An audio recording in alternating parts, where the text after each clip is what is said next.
வணக்கம்.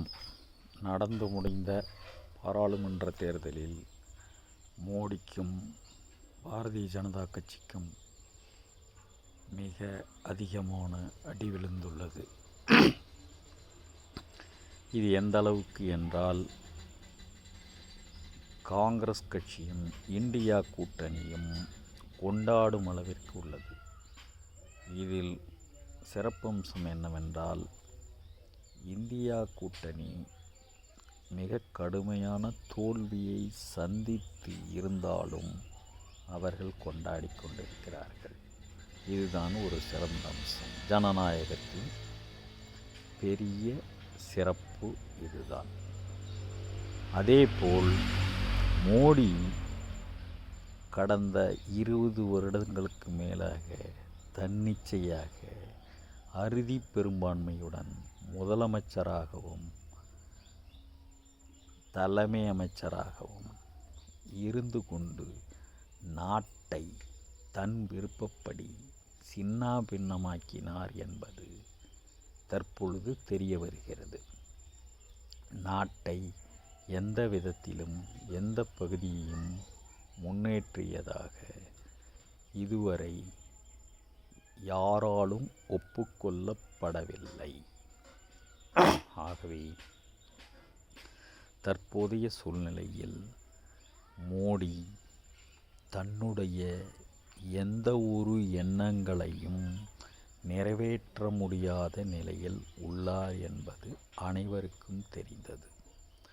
அதுவும் பல்டிமாமா என்று கூறப்படும் நிதிஷ்குமாரும் தன்னை ஒரு துரும்பாக கூட மதிக்காத இருந்த மோடிக்கு சிறந்த பாடமாக அமையும் சந்திரபாபு நாயுடும் அவர்களிடம் இருப்பது என்பது ஒரு சிறப்பு அம்சம்.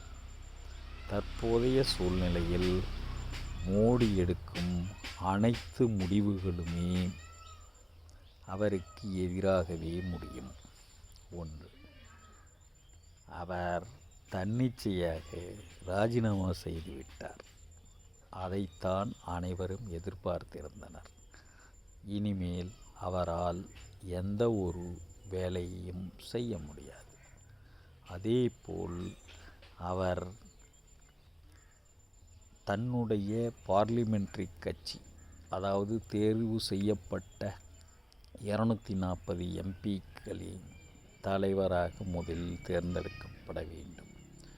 அதன் பிறகு அவர் கூட்டணி கட்சி எம்பிக்களின் ஆதரவு தனக்கு இருப்பதாக நிறுவ வேண்டும். அதன் பின்பு எம்பிக்கள் 272 பேருக்கு மேலாக கையொப்பமிட்ட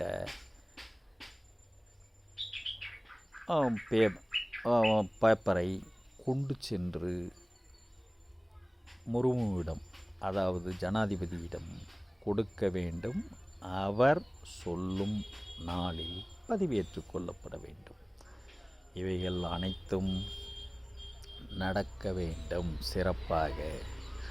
ஆனால் மந்திரி சபையில் யாருக்கு என்று முடிவு செய்யாமலே இதை அவரால் செய்ய முடியாது. சந்திரபாபு நாயுடுவை 6 மாதத்திற்கு முன்னாக டெல்லி வரவழைத்து அவரை பார்க்காமலே திருப்பி அனுப்பப்பட்டார். அதேபோல் அவரை சிறையில் வைத்த போதும் அவருக்கு உதவி செய்யாமல் இருந்துவிட்டார். நமது பல்டிமாமாவை பொறுத்தவரை தேர்தலுக்கு முன்னாடி அவரை மிக அதிகமான முறையில் அவமானப்படுத்தினார். ஃபோன் போட்டால் எடுப்பதில்லை. அவருக்கு கொடுக்க வேண்டிய மரியாதையே இல்லாமல் நடத்தப்பெற்றது. ஆனால் தற்போதைய சூழ்நிலையில் இவர்கள் 2 பேரும் நமது முன்னாள் பிரதமர் மோடியுடன் இருப்பது இந்தியாவிற்கு ஒரு சிறப்பு அம்சமாகவே கருதப்படுகிறது. அது மட்டும் இல்லாமல் சந்திரபாபு நாயுடுவிடம் பார்லிமெண்ட் சபாநாயகர் பதவி செல்லும்போது மோடியினால் எந்த ஒரு கட்சி எம்பியும் அவரால் விலைக்கு வாங்க முடியாது, மிரட்டி பணிய வைக்க முடியாது. பாராளுமன்றத்தில் நமது அரசியலமைப்பு சட்டப்படி அனைத்து செயல்பாடுகளும் பாராளுமன்றத்தின் மூலமே செயல்பட வேண்டும். அதை ஒப்புக்கொள்ள வேண்டிய சூழ்நிலையில் இருப்பவர்தான் சபாநாயகர். ஆனால் அவருக்கு தெரியாமல் எந்த ஒரு செயல்பாட்டையும் மோடி நினைத்தாலும் செய்ய முடியாது. அவருக்கு இருப்பதோ 240. இந்த 240ம் அவருக்கு சாதகமாக வேலை செய்கிறதோ இல்லையோ, அவருக்கு தேவைப்படும் 33 அவருக்கு எதிராகவே கடைசி வரை செயல்படும். ஆகவே அவர் பதவியேற்றாலும் இந்திய மக்களுக்கு ஏற்கனவே இருந்தது போல் ஒரு பயனும் இருக்காது.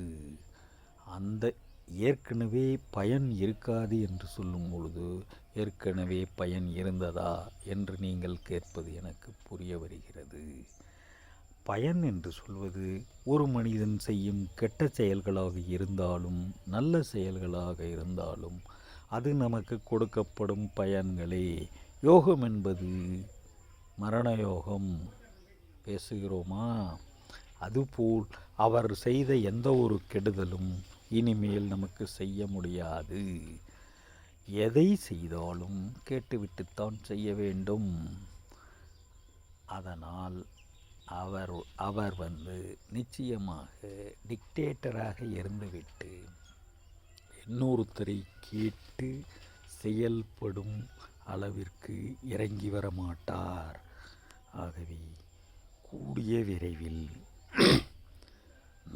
நாம் பாராளுமன்ற எலெக்ஷன், அடுத்த பாராளுமன்ற எலெக்ஷன் 19வது பார்லிமெண்ட் எலெக்ஷனை சந்திப்போம் என்ற மன உறுதியுடன் விடைபெறுகிறேன்.